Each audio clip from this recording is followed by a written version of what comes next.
மன் ஆமன பில்லாஹி வல் யௌமில் ஆஹிரி வ அமில சாலிஹன் வ அகாம ஸலாத்த வ ஆத ஸகாத்த வ லம் யக்ஷ இல்லல்லாஹ் என்ற அல் குர்ஆன் வசனத்தை ஓதியவனாக நிர்வாகிகள் என்பவர்கள் யார் என்பதை சங்கைமிகு அல் குர்ஆன் விரிவாக பேசியிருக்கின்றது.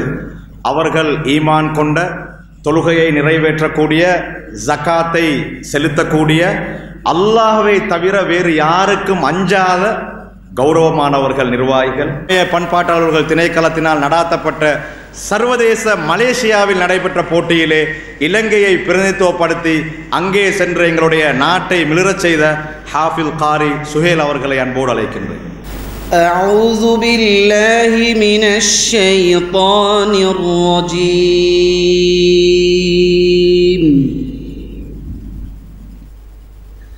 பிஸ்மில்லாஹிர் ரஹ்மானிர் ரஹீம்.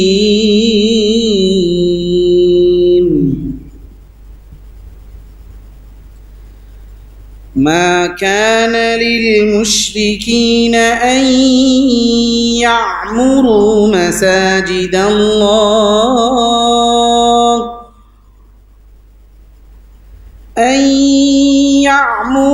مساجد الله شاهدين على أنفسهم بالكفر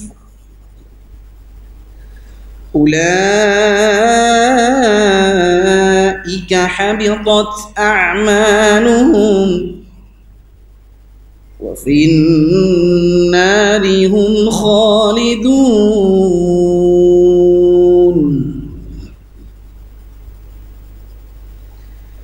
إنما يعمر مساجد الله من آمن بالله واليوم الآخر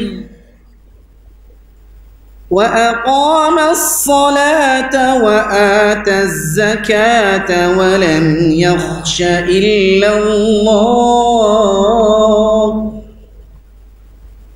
فعسى أولئك أن يكونوا من المهتدين. பண்பாட்டு அலுவலர்கள் திணைக்களமும் தெஹிவலை மவுண்ட் லெவனியா பள்ளிவாசல்களின் சம்மேளனமும் இணைந்து இன்று தற்போது இந்த நிகழ்வை நடாத்தி கொண்டிருக்கின்றது. அந்த வகையிலே இந்த நிகழ்வுக்கு வருகை தந்தவர்களை வரவேற்க வேண்டிய ஒரு கடப்பாட்டுக்கு உள்ளாகி இருக்கின்றோம். அந்த வகையிலே இந்த நிகழ்விற்கு பிரதம அதிதியாகவும் திணைக்களத்தின் சார்பாகவும் வருகை தந்திருக்கும் பணிப்பாளர் MSM நவாஸ் அவர்களையும், எமது திணைக்களம் உங்களுக்கு தெரியும் ஒரு அமைச்சு கீழே தான் இப்போ வரும். அதாவது பௌத்த சமய கலாச்சார பண்பாட்டு அலுவலக அமைச்சு கீழே தான் எங்களோட திணைக்களம் வருது. ஆகவே எங்களுக்கு மேலே அப்போ எங்களுக்கு ஒரு அமைச்சர் இருக்கிறாரு, அங்கே அமைச்சின் செயலாளர் இருக்கிறார். அதனால் நாங்கள் எங்களுடைய எல்லா நடவடிக்கைகளையும் அந்த அமைச்சினூடாக தான் நாம் எடுக்கணும். அதாவது கடித கொடுக்கல் வாங்கலாம் இருக்கட்டும், ஏனைய நடவடிக்கைகள் இருக்கட்டும், நாம் அந்த அமைச்சினூடாக அமைச்சின் செயலாளனூடாக அனுமதியை பெற்று தான் எல்லா நடவடிக்கையும் மேற்கொள்ள வேண்டும். அதாவது முக்கியமான நடவடிக்கை. அப்படி இல்லாமல் சாதாரண அன்றாட நடவடிக்கைகளுக்கு இல்லை. நான் சொல்கிறேன், முக்கியமான நாம் தீர்மானங்கள் எடுக்கும்போது கட்டாயமாக இந்த அமைச்சினூடாக அந்த நடவடிக்கையை மேற்கொள்ளணும்.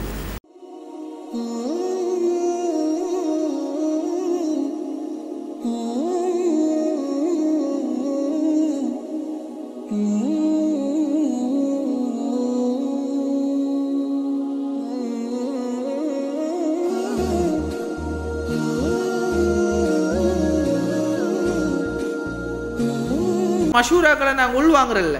அவனோட கருத்துக்களை தட்டி விட்டு நாங்கள் நினைச்ச மாதிரி நாங்கள் எங்களோட முடிவுகளை எடுக்கிறோம். எனவே பப்ளிக் ரிலேஷன் நாங்கள் இந்த பள்ளிவாசலில் நிர்வகிக்கின்ற வகையில் ஜமாத் மெம்பர்ஸோட கருத்துக்கள் உள்வாங்கப்பட வேண்டும். அவங்களோட கருத்துக்கள் மதிக்கப்பட வேண்டும்.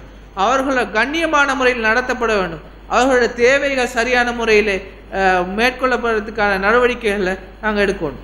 உங்களோட வருமானத்துலேருந்து செலவெல்லாம் கழிச்சிட்டு மிச்சம் உள்ளதுக்கு 6% கட்டணும்னு சொல்லி இது நீங்கள் நினைக்க மாதிரி டேக்ஸ் கட்டுற நாங்கள் இதை நாங்கள் இது கொடுக்குறது கொடுக்க தேவையில்ல தானே எங்கள்ட பள்ளி சல்லியை கொடுக்கணும் இல்லை.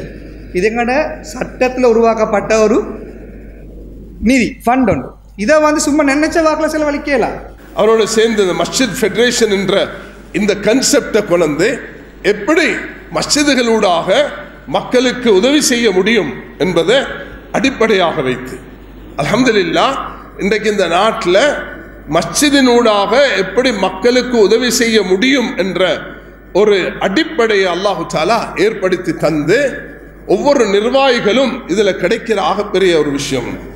நாங்கள் ஜமியத்துல் உலமா ஒரு தீர்மானம் வைக்கிறது எல்லாரும் நல்ல விலை கொள்ளணும். அது என்னன்னா, நாங்கள் யாருக்கும் சொல்றது இல்லை நீங்கள் பணத்தை கொண்டு வந்து ஜமியத்துல் உலமால போடுங்கன்னு சொல்ல மாட்டோம். நாங்கள் சொல்றது இந்த பணத்தை நீங்கள் சேகரிங்க, நீங்களே செலவழிங்க, உங்களுக்கு நாங்கள் உதவியாக இருப்போம். எங்களுக்கு ஏனும் 160 டிவிஷன்கள் ஜமியா இருக்குது, 10,000 உலமாக்கள் இருக்கிறாங்க.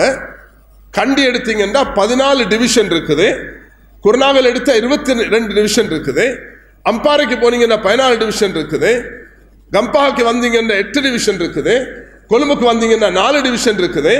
டிவிஷன் எல்லாத்துக்கும் அக்கௌண்ட் இருக்குது, உலமாக்கள் இருக்கிறாங்க. உலமாக்களுக்கு இந்த பணத்தை கொடுங்க செய்யுங்க என்று நாங்கள் சொல்ல மாட்டோம், சொன்னதும் இல்லை. ஏனென்றா இது ஒரு சமூக வேலை.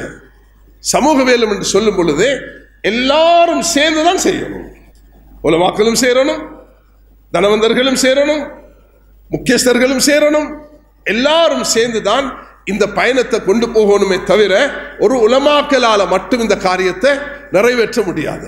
வக்ஃப் ட்ரைபுனல் ஜிஎஸ்சி ஜுடிஷியல் சர்வீஸ் கமிஷனால வக்ஃப் போர்டில் ஒரு சும்மா ஒரு பொதுவான சிந்தனை கவர்மெண்ட் மாற போகல இது மாறணும். நான் அப்படி இல்லை, கவர்மெண்ட் மாற போகல வக்ஃப் போர்டு மாறணும் சட்டத்தில் எந்த விதமான இல்லை. அப்படி ஒரு ராங் ப்ரிசெப்ஷன் ஒன்று ஈக்கிற இருந்தாலும் வக்ஃப் போர்டு அப்படி மாற தேவையில்லை. அதனால இந்த மினிஸ்டர் இந்த வக்ஃப் போர்டு சொல்கிறது அது எங்களையே நாங்கள் எங்களுக்கு கிடைச்சிக்கிற இதை இழிவுபடுத்திக் கொள்வது. மற்றது இன்னொரு 3வது விஷயம் நான் கிளாரிஃபை பண்ண இஷ்டமான விஷயம், ஒரு ட்ரஸ்ட்டுக்கு சல்லி சேர்க்கலுமா தண்ணி போட்டிக்குது. நான் ஹக்கா பேசுகிறேன், டிரெக்டாக பேசுகிறேன். Section 1 to 3 the director, earlier commissioner director, 3 to 7 Waqf board, member of Waqf board, qualification, disqualification, quorum, dissolving, 3 to 7, 7, 8 ministers powers, 9 Waqf tribunal, 9, 10, 11, 12, 13 ஒரு பள்ளியை எப்படி உருவாக்குறது, பள்ளியை ரெஜிஸ்டர் பண்ணுறது, ஒரு பள்ளியை டீரெஜிஸ்டர் பண்ணுறது. 14 ஸ்பெஷல் ட்ரஸ்டீஸ் 15 வக்ஃப் சட்டத்தில் 15 28 மட்டும் வரைக்கும் பரப்புகளும் பொறுப்புகளும் நீங்கள் உங்களுக்கு என்ன செய்யலும் உங்களுக்கு என்ன செய்யலாம். அதில் உங்களுக்கு கலெக்ட் பண்ணையிலும் அதை நீங்கள் செலவழிக்க போகல, அது செலவழிச்ச முறையை வக்ஃப் போர்டுக்கு நீங்கள் தெரிவிக்கும். அல்லாஹ்வுடைய பிரதிநிதிகளாகிய உங்களுக்கு தெஹிவல மவுண்ட் ரெவனியா மஸ்ஜித் ஃபெடரேஷன் சார்பாகவும் முஸ்லிம் சமய பண்பாட்டாளர்கள் திணைக்களம் சார்பாகவும் அகில இலங்கை ஜமியத்துல் உலமாவுடைய தலைவர் சார்பாகவும் நன்றிகளை தெரிவித்து இந்த நிகழ்வை இத்தோடு நிறைவுக்கு கொண்டு வருகின்றேன். சுப்ஹானக அல்லாஹும்ம பிஹம்திக அஷ்ஹது அல்லா இலாஹா இல்லா அன்த அஸ்தக்ஃபிருக வ அத்தூபு இலைக்.